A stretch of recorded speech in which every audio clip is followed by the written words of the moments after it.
What is up, guys? Welcome back. Now, if you are unaware, there has been a new property released to Schedule 1.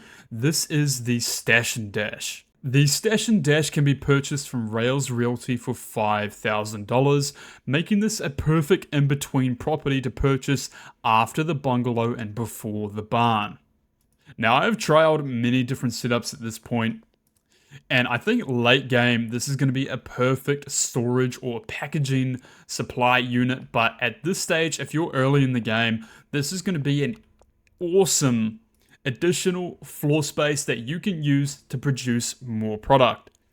Now, I would be sacrificing a little bit of space in your bungalow to add some extra mixing steps, and I would be fully automating those as well. And then I would be setting up either a grow or lab setup inside the Stash and Dash, like just how I'm about to show you. Now, the basic item setup requirements that you're going to need are already in my inventory. That is 8 moisture preserving pots, 8 suspension racks, 8 full spectrum grow lights, 3 large storage racks, 2 beds, a trash can, a trash grabber, and 10 modern wall lamps. And now very easily, we're just going to place down the 2 beds down like so. That is going to be for your employee, and that will be for us. Now on the subject, the employee limit for the stash and grab is 1.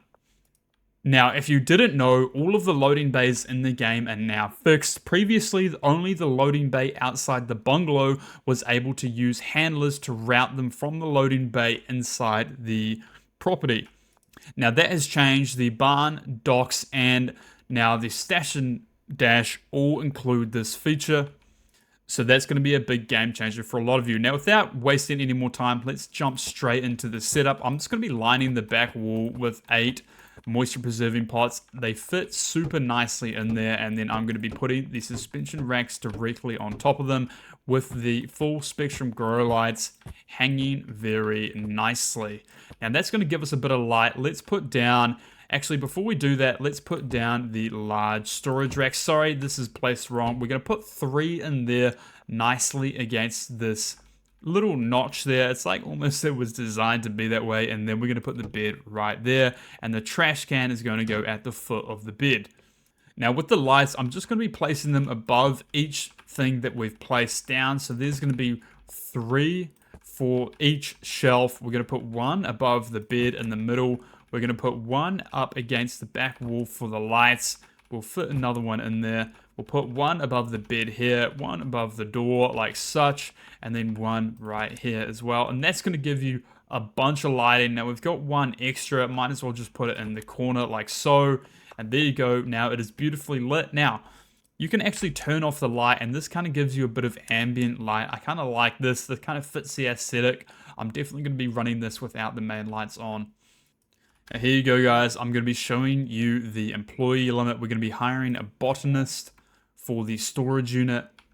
Here we go, deal. And now we can see employee limit reached, 1 of 1 for the storage unit. Now we're going to be filling our supply shelves. I have just put 30 of the best seeds available. You can even use coca seeds if you have them unlocked, and then 30 of fertilizer and 20 extra long life soil. That's going to give you an even ratio. We're going to assign the employee a bed here, and then we're also going to supply him a supply shelf in the middle, and then we're going to select all of the large plants or the large pots like so. And then we're going to manage all of the large pots, and we're going to select the seeds to the granddaddy fertilizer, and we're going to change the destination to this shelf right here. Now, if I was you, I would put another supply shelf into the storage rack. So that means the next time you come back here, you're going to have a full shelf worth of product with an extra supply shelf available to you. So really, true to the name, all you're going to have to do is stash and dash. Now guys, that is a super simple, super cheap, really easy to set up little grow in the storage unit, and that's just going to give you a massive boost in your production no matter what stage in the game you're at. Now, for the more progressed people in their save, let's get on to setting up a lab.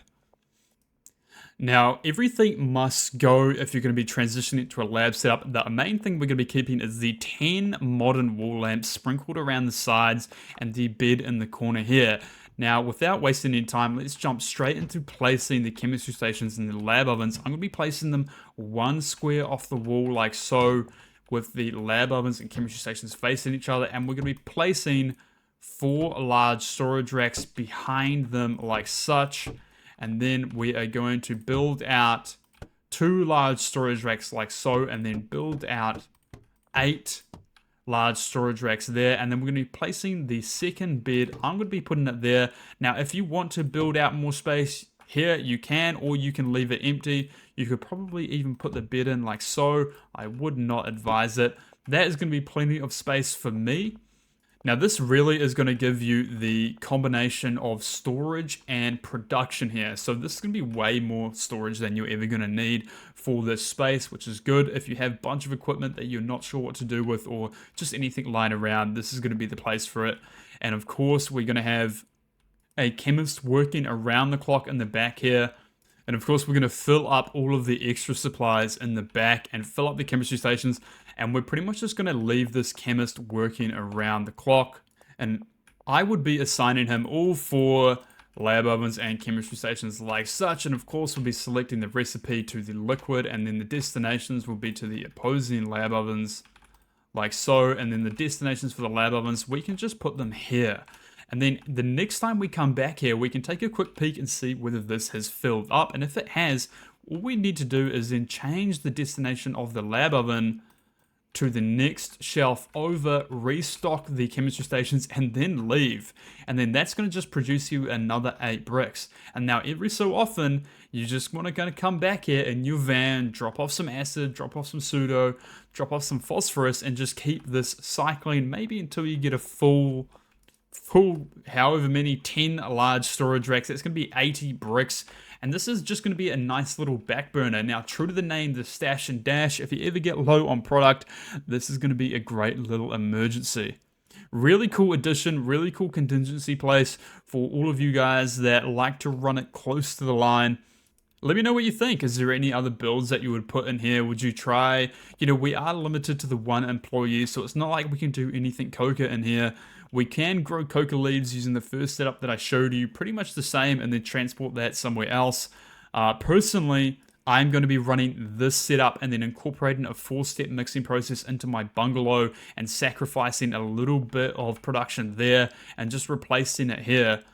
I think that's going to be what I'm going to do for this main save. Now, I don't know about you guys, but this has got me really excited to start again. I can't wait to incorporate this on another playthrough and just see how it changes the game. See, if we can add anything to this as time goes on. Of course, any questions, leave them down below in the comments. And if you have suggestions, I want to hear them. How are you guys going to repurpose this place? Is there anything that you would have done differently? Is there anything that you have done differently already that I am not aware of? Let me know. But that's going to be it from me today. And today's episode. Thank you so much for watching, and as always, if you enjoyed the video, a like, comment, and subscribe goes such a long way. And yeah, that's going to be it from me, and of course, always guys, I will see you in the next one. Goodbye.